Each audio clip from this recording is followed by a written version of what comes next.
ಒಂದ್ ತಲೆನೋವು ಮಾತ್ರ ಎಷ್ಟು? 30 ರೂಪಾಯಿ. ತಲೆನೋವು ಮಾತ್ರ ಈಸ್ಕೊಂಡು ಸೂಜಿ ಹಾಕೊಂಡ್ರೆ 25,000 ಸೂಜಿ ಹಾಕ್ರೆ ಬನ್ನಿ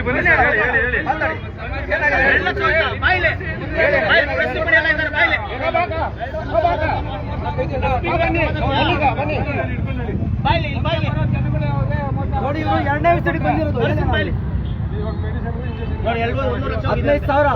ಮೆಡಿಸಿನ್ ಇಂಜೆಕ್ಷನ್ಗೆ 15,000 ರೂಪಾಯಿ ಕಾಸು ಕೊಟ್ಟಿದ್ದಾರೆ. 2ನೇ ಮೆಟ್ಟಿಗೂ ಡಾಕ್ಟರ್ ರಾಕೇಶ್ ಬಂದ್ರ ಕೊಡ್ಬೇಕು. ದುಡ್ಡು ಕೊಡ್ಬೇಡಿ ಅಣ್ಣ, ಮೋಸ ಹೋಗ್ತೀರಾ. ನೋಡಿ ಸ್ಲಿಪ್ಪು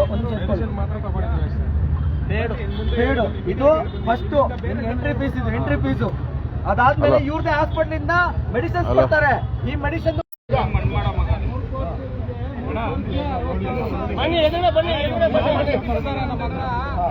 ಬಂದು ಹೇಳ್ತಾರೆ ಆಟೋ ಡ್ರೈವರ್ ಚೆನ್ನಾಗಿ ಆಗ್ತಾ ಇದೆ ಅಂತ ಹೇಳಿದ್ರೆ 20,000 18,000 ಆಗುತ್ತೆ ಹೇಳ್ತಾರೆ. 18,000 ಪೇಷಂಟ್ ತೋರಿಸಿದ್ದಾರೆ ಹೇಳ್ತಾರೆ. ನಮಗೆ ನಾವು ಆಟೋ ಡ್ರೈವರ್ಗಳು ಹೇಳ್ತಾರೆ 15,000 ಕ್ಯಾಟಿಂಗ್ ಆಗುತ್ತೆ. 3 ಕೋರ್ಸ್ ನೋಡ್ಬೇಕು. 3 ಕೋರ್ಸ್ಗೆ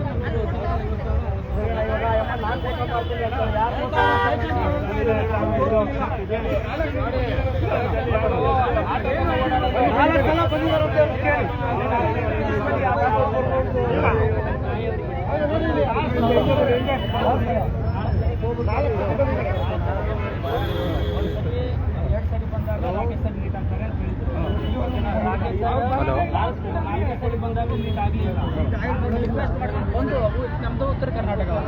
ಅಲ್ಲಿಂದ ನಮ್ಮ ತಾಯಿಯವ್ರನ್ನ ಕರ್ಕೊಂಡ್ ಬಂದು ಒಂದ್ಸರಿ ತೋರಿಸಿದೆ 40,000 ಹೋಯ್ತು. ಮೆಡಿಸಿನ್ಗೆ 15,000 ಒಂದ್ಸರಿ. ಆಮೇಲೆ ಇನ್ನೊಂದ್ಸರಿ ಬಂದ್ವಿ, ಇನ್ನೊಂದ್ಸರಿ 15,000. ಬರೀ ಮೆಡಿಸಿನ್ಗೆ ಇದು ಅಷ್ಟೇ. ಮೆಡಿಸಿನ್ಗೆ ಒಂದ್ಸರಿ ಆಯ್ತು ಅಂದ್ರೆ 40,000. ಅಲ್ಲೇ ಆಯ್ತು 1 ಲಕ್ಷ. ನಾವು ಬಂದಿರೋದು 3 ಸರಿ. ಸರಿ 80,000 ಹೋಯ್ತು. 80,000 ಹೋಯ್ತು. 2 ಸರಿಗೆ 80,000 ಹೋಯ್ತು. ಸರಿ 3ನೇ ಸರಿಗೆ ಫೋನ್ ಮಾಡಿ ನಾವು ಅಲ್ಲಿಂದ ಫೋನ್ ಮಾಡಿ ಕೇಳಿದೆ ಅಪಾಯಿಂಟ್ಮೆಂಟ್ ಇದೆಯಾ ಅಂತ. ಅಪಾಯಿಂಟ್ಮೆಂಟ್ ಇದೆಯಾ? ಯಾಕಂದ್ರೆ ನಾವು ಉತ್ತರ ಕರ್ನಾಟಕದಿಂದ ಬರ್ಬೇಕು. ಉತ್ತರ ಕರ್ನಾಟಕದಿಂದ ನೀವು ಬಂದಿರೋದು. ನಮ್ದು ಕೊಪ್ಪಳ. ನೋಡಿ ಯಾರು ಇಲ್ಲಿ ಇರೋರಿಲ್ಲ, ಎಲ್ಲ ಆಚೆದವರು. ಟೋಟಲ್ ಎಷ್ಟು ಪೇ ಮಾಡಿದ್ದೀರಾ? ನಮ್ದು 80,000 ಮಾಡಿದ್ದೀನಿ. ಎಲ್ಲ ಡಾಕ್ಯುಮೆಂಟ್ಸ್ ಎಲ್ಲ ಇದೆ ಇವಾಗ. ಅದನ್ನು ಆದ್ರೆ ಒಂದ್ ಚೂರು ಕೊಟ್ಟಾಗ ಅಷ್ಟೇ, ಒಂದ್ 2 ದಿನ ಅಷ್ಟೇ. ಮಂಡಿಗೆ 4 ಸೂಚಿ ಮಾಡ್ತಾರೆ ಸರ್. 4 ಸೂಚಿ ಮಾಡ್ತಾರೆ ಮಂಡಿಗೆ. ಅಷ್ಟೇ 1 ವಾರ ಮಾತ್ರ ಆ ಮೆಡಿಸಿನ್ ತಗೋಬೇಕು. ಎಷ್ಟು ಮೆಡಿಸಿನ್ ಕೊಡ್ತಾರೆ ಅಂದ್ರೆ ಒಂದು ಚೀಲ ಗಟ್ಟಲೆ ಮೆಡಿಸಿನ್ ಕಡೆ ಎಲ್ಲೂ ತಗೊಂಡಿಲ್ಲ. ಇಲ್ಲೇ ಅದಕ್ಕೆ ಯೂಸ್ ಇಲ್ಲ. ಇವಾಗಾದ್ರೂ ನಮ್ಮ ತಾಯಿಯವರಿಗೆ 1 ವಾರ ಆದ್ಮೇಲೆ ಆಮೇಲೆ ಮೆಡಿಸಿನ್ ಮುಗೀತು. ಮೆಡಿಸಿನ್ ಮುಗಿದ್ಮೇಲೆ ಅದು ವಾಸಿ ಆಗ್ಲೇ ಇಲ್ಲ. ನೀವು ದುಡ್ಡು ಇಡ್ತೀರಾ?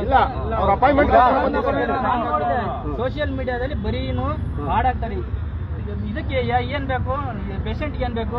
ಒಳ್ಳೆ ಟ್ರೀಟ್ಮೆಂಟ್ ಬೇಕು. ಕರೆಕ್ಟಾ? ನಾನು ಹೋಗ್ತಾ ಇದ್ದೆ, ವಿಡಿಯೋ ಮಾಡಿ ಮೋಸ ಮಾಡ್ತಾರೆ. ಸೊ ನಾನು ಇವಾಗ ಹೋಗ್ತಾ ಇದ್ದೆ, ಆಫೀಸಿಂದ ಹೋಗ್ತಾ ಇದ್ದೆ. ನನಗೆ ಗೊತ್ತಾಯ್ತು ಮೋಸ ನನಗೆ ಮಾಡಿದ್ದಾರೆ. ಅಣ್ಣ ನವೀನಣ್ಣ ಇವ್ರು ತಮಿಳ್ನಾಡಿಂದ ಬಂದಿದ್ದಾರೆ ಅಂತ ನೋಡಿ. ಪ್ರಾಬ್ಲಮ್ ಇಲ್ಲ ಇಲ್ಲ ಬನ್ನಿ ಹೇಳಿ. ಕೈಯಲ್ಲಿ ಬ್ಯಾಂಡ್ ಹಾಕಿದ್ದೀರ ನವೀನಣ್ಣ ನೋಡಿ. ಅದೇ ಹೇಳೋಣ, ಇಲ್ಲೆಲ್ಲ ಮೋಸ.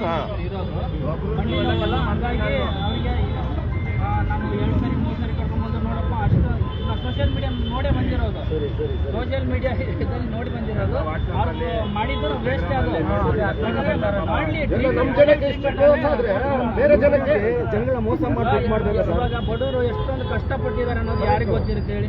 ಅಲ್ಲಿಂದ ಇಲ್ಲಿ ಕೆಲಸ ಮಾಡ್ತಾ ಇದ್ದಾರೆ. ಬರ್ಬೇಕಾದ್ರೆ ರೂಮ್ ಮಾಡಿಸ್ಬೇಕಾ? ಅದಕ್ಕೆಲ್ಲ ಇವ್ರು ಕೇರ್ ಮಾಡಲ್ಲ ಸರ್. ನಾವು ಅಲ್ಲಿಂದ ಬಂದಿದ್ದೀವಿ, ಉತ್ತರ ಕರ್ನಾಟಕದಿಂದ ಬಂದಿರೋದು. ತುಂಬಾ ದೂರದಿಂದ ಬಂದಿರ್ತೀವಿ. ಅಪಾಯಿಂಟ್ಮೆಂಟ್ ಸಿಗುತ್ತೆ ಅಂತ ಹೇಳಿದ್ರೆ ಸಿಗುತ್ತೆ ಅಂತ ಹೇಳಿ, ಇಲ್ಲಾಂದ್ರೆ ಇಲ್ಲ. ಅಲ್ಲಿಂದ ಬಂದ್ಮೇಲೆ ಹೇಳ್ತಿದ್ದಾರೆ ಇಲ್ಲ. ಸೀನಿಯರ್ ಡಾಕ್ಟರ್ ನೋಡ್ತಾರೆ ಅಲ್ವಾ? ಗೊತ್ತಾಗ್ಲಿ ಅಣ್ಣ, ಇಲ್ಲಿ ಮಾತ್ರ ನಡೀತಿರೋದು ಬರೋರಿಗೆ. ಸೀನಿಯರ್ ಡಾಕ್ಟರ್ ನೋಡ್ತಾರೆ, ಅದು ಸೇಮ್ ಟ್ರೀಟ್ಮೆಂಟ್. ಫಸ್ಟ್ ಸೋಷಿಯಲ್ ಮೀಡಿಯಾದೆಲ್ಲ ಕೊಟ್ಬಿಡ್ತಾರೆ ಆಫರ್ ಬರ್ಲಿಂದ. ನವೀನ್ ಅಂತ ಹೇಳಿ, ನವೀನ್ ನರಸಿಂಹ.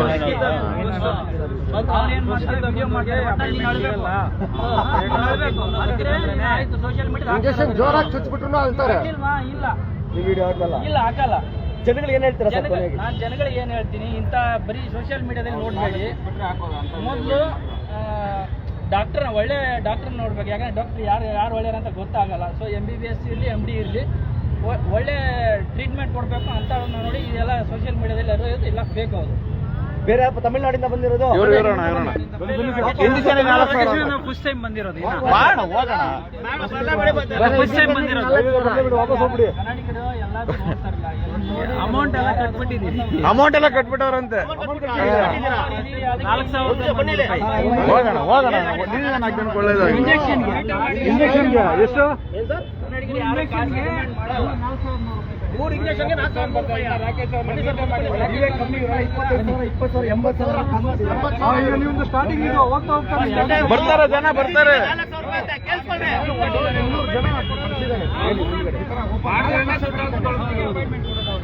ಎರಡನೇ ಮೂರನೇ ಸಲ ಅಪಾಯಿಂಟ್ಮೆಂಟ್ ಕೊಡಲ್ಲ. ಬರೀ ದುಡ್ಡು ಸರ್, ಈಗ ಬಂದ್ರೆ ದುಡ್ಡು ಕೊಡೋಣ, ಪರವಾಗಿಲ್ಲ.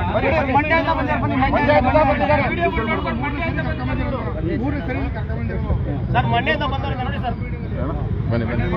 ಬನ್ನಿ ಅಣ್ಣ ನಿಮ್ಮಂತವ್ರಿಗೆ ಬನ್ನಿ ಮಂಡ್ಯ ಬನ್ನಿ ಕ್ಯಾಮ್ರಾದವರು.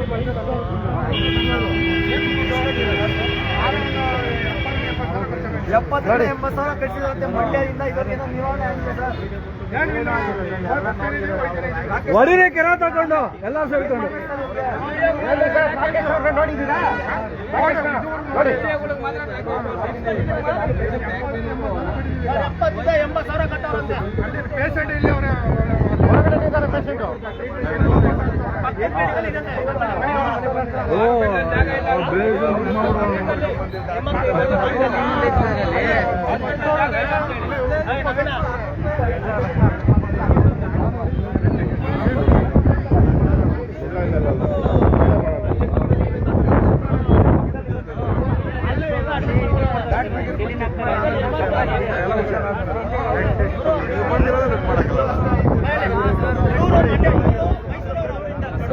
ಈ ಸಂಸ್ಥೆ ಅದಾದ್ಮೇಲೆ ಸ್ಪೆಷಲ್ ಡಾಕ್ಟರ್ ಬರ್ತಾರೆ ಅಂತ ಬರ್ತಾರೆ. ನಾನು ಏನೋ ಕಂಪ್ಲೇಂಟ್ ಕೊಟ್ಟೆ, ಅವ್ರು ಅಸಹ್ಯ. ನೋಡೋ ಮಗ, ನೀನ್ ಕೊಡೋ ಕಂಪ್ಲೇಂಟ್ಗೆ ನಾವು ಜನಗಳಿಗೆ ರಕ್ಷಣೆ ಕೊಡ್ಬೋದೇ ಹೊರತು ಇದನ್ನ ಮುಚ್ಚಕ್ಕೆ ವೈದ್ಯಾಧಿಕಾರಿಗಳು ಬರಬೇಕು, DHO ಬರಬೇಕು, WHO ಬರಬೇಕು. ಹಂಗಂದ್ರೆ ಇವರೆಲ್ಲ ಬರೋವರೆಗೂ ಯಾರನ್ನ ಡಾಕ್ಟ್ರು ವಿಡಿಯೋ ಸೋಷಿಯಲ್ ಮೀಡಿಯಾದಲ್ಲಿ ರೀಲ್ಸ್ ಮಾಡಿ ಅಪ್ಲೋಡ್ ಮಾಡ್ತಾರ. ಮಣ್ಣಿನ ಮಗನೇ ನೀನು ಅಂತ ಹೇಳ್ಬಿಟ್ಟು ರಾಜ್ಕುಮಾರ್ ಅವರು ಹಾಡು ಹಾಕೊಂಡು ಕರೆಕ್ಟಾಗಿ ವೈದ್ಯಾಧಿಕಾರ ಮಾಡಿದ್ರೆ ಜನ ಬರ್ತಾರೆ. ಆಕ್ಟ್ ಇದೆ, ಸರ್ಕಾರಿ ಕಾನೂನಲ್ಲಿ ಆಕ್ಟ್ ಇದೆ. ಯಾವುದೇ ಒಬ್ಬ ವೈದ್ಯ ರೀಲ್ಸ್ ಮಾಡಿ ಜನಗಳನ್ನ ಬರಮಾಡ್ಕೊಬಾರ್ದು. ನೀವು ಕೊಡೋ ಆರೋಗ್ಯ ತಪಾಸಣೆ ಕರೆಯಕ್ಕಾಗಿದ್ರೆ ಜನನೇ ಬರ್ತಾರೆ. ನೀವು ಲಕ್ಷಾಂತರ ರೂಪಾಯಿ ಲೂಟಿ ಹೊಡಿತಾ ಇದ್ರಲ್ಲ ಜನಗಳ ಹತ್ರ, ಇದಕ್ಕೆಲ್ಲ ಯಾರ್ ದಿಕ್ಕು? ಇವಾಗ ಒಂದು ಇಂಜೆಕ್ಷನ್ ಕೊಡ್ತಾ ಇದ್ದೀರಲ್ಲ, 25,000 ತಗೊಂಡು ಸ್ಟೆರಾಯ್ಡ್ಸ್ ಇಂಜೆಕ್ಷನ್ ನ, ಇದಕ್ಕೆ ಸರ್ಕಾರದಿಂದ ಅನುಮತಿ ಪಡೆದಿದ್ದೀರಾ? ಮೆಡಿಸಿನ್ಸ್ ಕೊಡ್ತೀನಿ ಅಂತ ಹೇಳ್ಬಿಟ್ಟು 7,500 ರಿಂದ 8,000 ರೂಪಾಯಿ ತಗೊಳ್ತಾ ಇದ್ದೀರಿ ಗೊತ್ತಾ ಬಡವ್ರ ಹತ್ರ. ನಿಮ್ಮ ಹತ್ರನೇ ತಗೊಬೇಕು ಮೆಡಿಸಿನ್. ಇನ್ನೊಂದು, ಇದು ನೀವು ಓನ್ ಆಗಿ ಡೆವಲಪ್ ಮಾಡಿರೋ ಮೆಡಿಸಿನ್. ಯಾಕೆ ಬೇರೆ ಮೆಡಿಸಿನ್ಸ್ ಯಾಕೆ ತಗೊಳಂಗಿಲ್ಲ? ಜನಗಳೆಲ್ಲ ದಡ್ರ, ಕನ್ನಡಿಗರು ದಡ್ರ. ರಾಯಚೂರು, ಬೆಳಗಾವಿ, ತುಮಕೂರು, ಬೆಳಗಾವಿಯಿಂದ ಜನ ವೈದ್ಯರಿ ನಾರಾಯಣಿ ಭವ ಅಂತ ನಿಮ್ಮ ದೇವ್ರ ಅನ್ಕೊಂಡ್ ಬರ್ತಾ ಇದ್ದೀರಲ್ವಾ? ಎಷ್ಟು ಜನನ ಭೇಟಿ ಮಾಡಿದ್ದೀರ ರಾಕೇಶ್ ಸರ್? ನೀವು ತಪ್ಪು ಅಂತ ನಾನು ಹೇಳ್ತಾ ಇಲ್ಲ. ನಿಮ್ಮನ್ನ ನೋಡಕ್ಕೆ ಜನ ಬರ್ತಾ ಇರೋದು. ಯಾರು ಸ್ಪೆಷಲ್ ಡಾಕ್ಟ್ರು ಬೀದಿಲಿದ್ದ ಡಾಕ್ಟ್ರು. 30 ವಯಸ್ಸಾದ್ಮೇಲೆ ಪ್ರತಿಯೊಬ್ಬರಿಗೂ ಮೊಣಕಾಲು ನೋವು, ಸೊಂಟ ನೋವು, ನಿಮ್ಮಮ್ಮಗೆ, ನಿಮ್ಮಪ್ಪಗೆ, ಅಜ್ಜಿ, ತಾತಾಗ ಎಲ್ಲರಿಗೂ ಬರುತ್ತೆ. ಎಲ್ಲರೂ ನಿಮ್ ವಿಡಿಯೋ ನಿಮ್ಮ ಅಮ್ಮನೇ ತೋರಿಸಿರ್ತಾರೆ, ಅಲ್ಲಿ ಕರ್ಕೊಂಡು ಹೋಗೋ ಮಗ ಅಂತ. ಏನಕ್ಕೆ? ನಿವಾರಣೆ ಆಗುತ್ತೆ ಅಂತ. ಬರೀ ದುಡ್ಡು ಮಾಡ್ತಾ ಇರೋ ದಂಧೆ ಆದ್ರೆ ಇದು ನ್ಯಾಯ ಅಲ್ಲಿ ಸಿಗುತ್ತೆ? ಯಾರು ಕೊಡ್ತಾರೆ ನ್ಯಾಯ? ನಾನು ಒಬ್ಬ ಬಡದ ಮನೆ ಹುಡುಗ, ಶ್ರೀಮಂತರ ಮನೆ ಮಕ್ಳು ಯಾರು ಇಲ್ಲಿ ಬರೋಲ್ಲ ಹಾಸ್ಪಿಟ್ಲ್ಗೆ. ಎಷ್ಟು ಜನ ಲಕ್ಷಾಂತರ ರೂಪಾಯಿ ಮೋಸ ಹೋಗಿದ್ದಾರೆ. ಇದಕ್ಕೆಲ್ಲ ಯಾರು ಹೊಣೆ? ಸರ್ಕಾರದವ್ರು ಬರ್ತಾರಾ? ಡಾಕ್ಟರ್ ಬರ್ತಾರಾ? ಪೊಲೀಸರು ಬರ್ತಾರಾ? ನಾವೆಲ್ಲ ಬಡವ್ರ ಮನೆ ಮಕ್ಕಳು, ನಮಗ್ ನಾವೇ ಓಡಾಡ್ಬೇಕು. ಹೋರಾಟನೇ ನಮ್ ಜೀವನ. ಹೋರಾಡಿದ್ರೆ ಇಲ್ಲಿ ಕರ್ಕೊಂಡೋಗಿ ನನ್ನ ಸ್ಟೇಷನ್ ಅಲ್ಲಿ ಕೂರಿಸ್ತಾರೆ. ನನಗೆ ತೊಂದರೆ ಆದ್ರೂ ಪರವಾಗಿಲ್ಲ. ನನ್ನ ಸ್ನೇಹಿತರ ತಾಯಿಂದ ಎಷ್ಟೋ ಜನಕ್ಕೆ ನೋವಾಗಿದೆ. ಈ ಕಾರಣ ಈ ವಿಚಾರಣೆ ಇಲ್ಲಿಗೆ ಬಿಡೋದಿಲ್ಲ. ನಾನು ಬಿಡೋದಿಲ್ಲ. ಇದು ಹೈಕೋರ್ಟ್, ಸುಪ್ರೀಂ ಕೋರ್ಟ್ ಯಾವ ಸೋಷಿಯಲ್ ಮೀಡಿಯಾದಲ್ಲಿ ಶೋ ಆಫ್ ಮಾಡ್ತಾ ಇದಾರೋ ಅದೇ ಮೀಡಿಯಾ ಸೋಷಿಯಲ್ ಮೀಡಿಯಾಗೆ ಹೋಗ್ಬೇಕು. ಜನಗಳು ಯಾರು ದಡ್ರು ಹಾಕ್ಬೇಡಿ. ಸೋಷಿಯಲ್ ಮೀಡಿಯಾದಲ್ಲಿ ಶೋ ಕೊಡೋರು ಯಾರು ಡಾಕ್ಟರ್ಸ್ ಅಲ್ಲ. ನಿಮ್ ಡಾಕ್ಟರ್ ನೀವು ಹೋಗಿ, ನನ್ನ ಸ್ನೇಹಿತನ ತಾಯಿ 3 ಲಕ್ಷ ಕೊಟ್ಟಿದ್ದಾರೆ ಹಾಸ್ಪಿಟಲ್ಗೆ. ಸೋಷಿಯಲ್ ಮೀಡಿಯಾದಲ್ಲಿ ಕಮೆಂಟ್ಸ್ ಮಾಡಿದ್ರೆ 5 ಲಕ್ಷ ಮೋಸ ಹೋಗಿದ್ದಾರೆ. ಇದಕ್ಕೆಲ್ಲ ಯಾರು ನ್ಯಾಯ ಕೊಡ್ತಾರೆ? ಪೊಲೀಸ್ ಸಿಬ್ಬಂದಿಗಳು ನಮಗೆ ನ್ಯಾಯ ಕೊಡಿಸ್ಬೇಕೇ ಹೊರತು ಜನಗಳ ಮೇಲೆ ದಬ್ಬಾಳಿಕೆ ಮಾಡಬಾರ್ದು. ಹಾಸ್ಪಿಟಲ್ಸ್ ಅಲ್ಲಿ ಯಾವ ಹಾಸ್ಪಿಟಲ್ ಅಲ್ಲಿ ಬೌನ್ಸರ್ಸ್ ಸಿಗ್ತಾರೆ? ಬೌನ್ಸರ್ಸ್ ಹಾಕ್ಬೇಕು ಹಾಸ್ಪಿಟಲ್ಗೆ.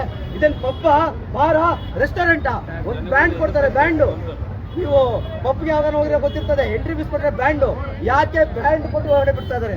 ಅವ್ಳು ಯಾರೋ ಲೇಡಿ ಹೇಳ್ತಾ ಇದ್ದಾಳೆ ನಾವು ಹಣ್ಣಕ್ಕೆ ಒತ್ತಾಯ ಮಾಡಿದ್ವಿ ಅಂತ, ಅವರು ಪ್ರೂವ್ ಮಾಡ್ಲಿ.